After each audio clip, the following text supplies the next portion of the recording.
Hey, what's up? It's Jim, and this is Movie Crap. This is my weekly movie news show where I talk about movie news I want to talk about, basically. As the summer movie season is kicking off, I thought I would talk about kind of the schedule of the summer movie season, which has been moved around quite a bit, and is probably going to be flow-wise different from your average summer movie season. First off, it is a World Cup year, which might not mean that much to America in general, but it does change a lot of the summer releases. You'll see often like tons of comedies for weeks on weeks instead of most summers, which is a $100 million blockbuster after a $100 million blockbuster. They're not going to play around with those things during the World Cup because of the mass distraction that is sports, which actually can ruin your box office take. That's why in America, at least, you don't get like big movies around Super Bowl Sunday weekend most of the time, not always, sometimes you do. And then as well as what happened with Avengers Age of Ultron and I believe some boxing thing or something. With that box office take not being as much as they thought it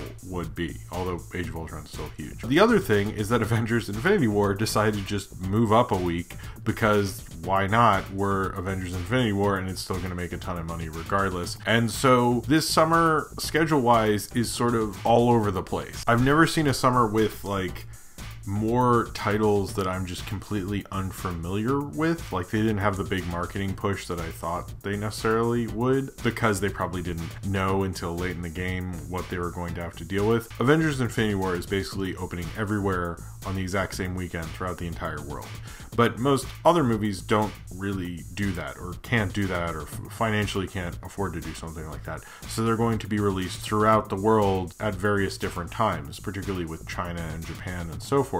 And since the World Cup is like, you know, like a world thing and stuff, that does affect things. And oftentimes if they're like, well, if we're going to release this at this time, we have to also understand that we have to release it in England at this time and release it, you know, in France at this time. And well, if the World Cup's happening or the Euro Cup or something like that. I've heard the Euro Cup does, the World Cup puts more of a dent in things, the Euro Cup not really as much, but I know the World Cup does because even like certain films, the difference between release dates is pretty dramatic. Ant-Man and the Wasp, which comes out in America on July 6th, actually comes out in the UK on August 3rd, which is pretty unusual. And a lot of bigger releases like Tag, which is like the big comedy, comes out in America on June 15th, will then come out in the UK on July 6th. So you kind of need room for these, bigger movies at different times, or these bigger, you know, with more stars or bigger budget movies at different times of the year, because the slots they normally would go in, they don't want to put anything in because they don't want to compete with the World Cup, because most people are going to go out, they're going to go out drinking, they're going to have a good time with their families watching the game and so forth, so they're not going to really be like, hey, let's go to the movies also, which, you know, I don't really get sports, so I don't really understand why you would not go to the movies and not see sports at all, but I guess that's a moot point in terms of this argument. But anyway, so the first two weekends after Infinity War, like first weekend it's like Bad Samaritan, Overboard, Tully, all of which I've barely seen a poster for other than the Overboard remake. The second weekend you have something like Breaking In, which actually looks cool to me, so I'm gonna probably see that weekend. So, but Life of the Party is one where I think it's gotten moved a couple times. It is Melissa McCarthy, she made with her husband, but it's like one that like seemingly came out of nowhere, most likely because the Infinity War thing, but also because they know like comedies don't play well internationally, so like, well, we can put it out here and nobody will care and so forth, and if we want to put it out later, it doesn't really matter if we put it out in a weirder time slot, and so, you know, or they can put it out in the UK and other territories during the World Cup when no one will be watching and they should be fine. But then you get to your, you know, Deadpool 2 comes out. Deadpool 2 comes out May 18th, and then Solo comes out around Memorial Day, and those are kind of set in stone. I think Solo's probably doing a worldwide release as well as Deadpool 2, so that those should be unaffected. Basically, this summer is opened up more to smaller movies, things like Action Point, which is by the Jackass guys, the horror movie Heredity, which doesn't have much of a worldwide release date. Actually, it's coming out in America second weekend of June, I believe June 8th. It'll come out on June 8th. But then certain movies don't really care about that, particularly like Incredibles 2 coming out on June 15th. That's right when the World Cup is starting. But two kinds of films that don't seem to be as affected by the World Cup are family films and films that skew more female. Even I've heard some places say films that skew more towards like an urban audience or basically African American. So thus why Incredibles 2, which I think I'm a little surprised they're putting it there, given the World Cup, but it's also like that's kind of Pixar's slot, and Pixar will probably be fine. And since also Pixar movies do better as they go on, and the World Cup, there's all these teams at the beginning and they kind of have less of them, if I'm to understand that correctly, that it'll probably work out for them. But films like the Superfly remake, which I still can't believe is a thing, but apparently is a thing, is actually going to come out that weekend and get released during the time in the UK and throughout the rest of the world where people care about the World Cup. They can just put it out then because they don't think it'll actually do as well in other countries, despite what Black Panther did, but whatever. Also, Ocean's 8, which comes out actually June 8th, is actually coming out in the UK and most of these countries. But I think the biggest change, and this is kind of a different thing, is if you look at, Jurassic World 2, Fallen Kingdom or whatever comes out, but when you have July 4th on a Wednesday, that's usually something movie studios, jump up and cheer, because most people take off that entire week, because are you going to take off, the 5 days leading up to July 4th? Are you taking the ones after, starting on July 4th? Most people actually just get off that whole week. That's actually fairly common. I'm not, but a lot of people do. And so because of that, movie studios try to push out a lot of stuff because people will be more willing to go to the movies, if they're at a beach house and they're like, how many times can you go to the stupid beach or whatever? So they will go to the movies more. But they're not actually putting out as many things this time. Now, the last summer movie season that there was a Wednesday, July 4th was actually 2012. And this year we have things like Uncle Drew, Valley Girl, and Sicario 2.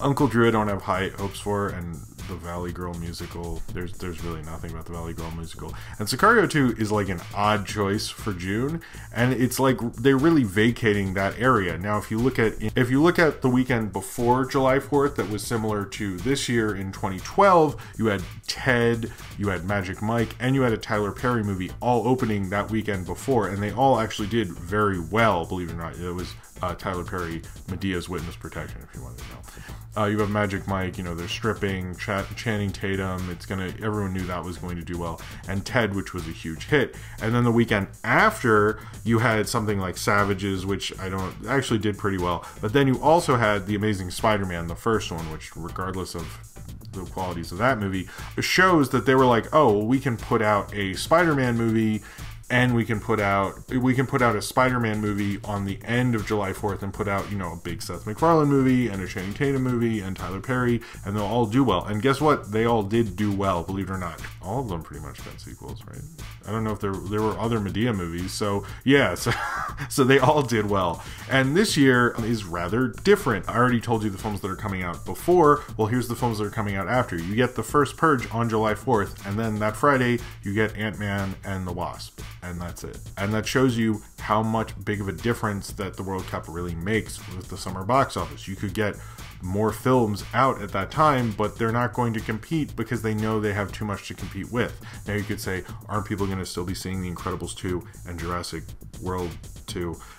Yeah, probably, but you could at least kind of compete with that, and it doesn't seem like they are. They're not even going to try. That's probably another factor in this.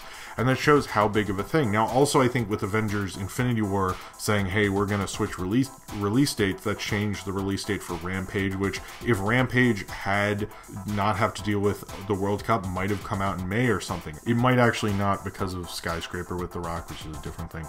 But this shows you how different the World Cup years are. In 2014, which was the last World Cup year, Marvel actually stayed away from the May slot, the May starting up of the summer slot, believe it or not. Captain America Winter Soldier came out in April, and that's one of the few times Marvel has stayed away from that first weekend of May summer slot, believe it or not. It kind of shows you how much the World Cup matters internationally. Now, Sony did put out The Amazing Spider-Man 2 then, but Sony was sort of like a total disaster at that point, so like don't take much stock in that one. I think that ultimately, when you have World Cup summers, which the next one I guess would be 2022, I guess, you will see more of a summer that's kind of doesn't have as many things. But as well as these studios still have to make their, have to make tons of money. Like, it might be a lesser summer, but if you look at the Christmas season and Thanksgiving and November, there's like big movies every weekend because they have to sort of make that money up because they didn't make as much money this summer. They assume they're not going to because they can't release as many movies. I think Jurassic World 2 will be fine. I think Incredibles 2 will do amazing. No one's worried about Infinity War or Deadpool 2 or Solo or anything like that. But I think they definitely know that they can't release as many of these films. They already have too many of these big movies. They're not going to try to put out anything else. You know, maybe Godzilla 2 would have come out this summer, but they're like, it's not going to work with the dates and everything. Let's just put it out 2019. So that's kind of what happens with this kind of a thing, is the World Cup does change the release patterns of a lot of things internationally, and that's going to affect the summer movie season, because that's in America where they release the bigger things, but those bigger things aren't going to have just a release in America. So they're not going to try to launch as many of these things in America if they don't have the release dates in the other countries to support it. So it's all kind of like a tiddlywinks thing that Infinity War did mess up because it moved around a bunch of stuff, and I think that Melissa McCarthy thing I've been seeing more ads for because it has a better summer release date, and they probably are hoping for a bigger opening weekend, and I think it skews female, so it's, you know, going to work internationally. But it's sort of interesting. It's something to look out for this summer movie season, because the World Cup will disrupt so much. You know, you could take my stance and think sports are dumb and just like not think about them ever and just see movies, which is like, frankly, I'm pretty sure a better way to live. I don't know enough about sports to counter that, but you know, yeah. But it does disrupt any summer that's going on. So expect a lot more comedies. Expect a film to kind of break out. That's usually what happens. You know, Guardians of the Galaxy broke out. That was a World Cup year. A film like Neighbors, which happened before the World Cup usually happens, still was able to break out and make a lot of money and then get released in other countries and so forth, because they had, you know, open slots around that. So you're going to see a different kind of summer. I think summer 2019, you're going to see $100 million stuff almost every weekend, and we will see that in November, December, because it's like, if you look at those release dates, it's like frankly fucking crazy the amount of things. You know, they're not going to release an ambitious $100 million movie in this kind of a summer. Mad Max Fury Road gets released in a summer without a World Cup, not a summer with a World Cup, because they know that the summer without a World Cup, people will be more willing to go to the movies. But if they're not as willing to go, they're not going to, you know, mess around with shit. They're going to release the stuff that they know will get audiences in no matter what. And so that's why this summer is the way it is. Alright, so if you would like to talk about how the World Cup messed up the summer movie season, or this summer movie season, or a previous summer movie season that the World Cup has messed up, as well as Infinity War, then comment below in the comments, and subscribe if you would like to. And as always, special thanks to Sean Key for editing this. You should definitely absolutely check out his YouTube channel, and he is the reason you are currently getting Movie Crap, because he stepped in and began editing these, and I very much appreciate it. Big thank you to Sean Key. Please subscribe to his channel. Thank you all very much for watching, and I hope to see you next time.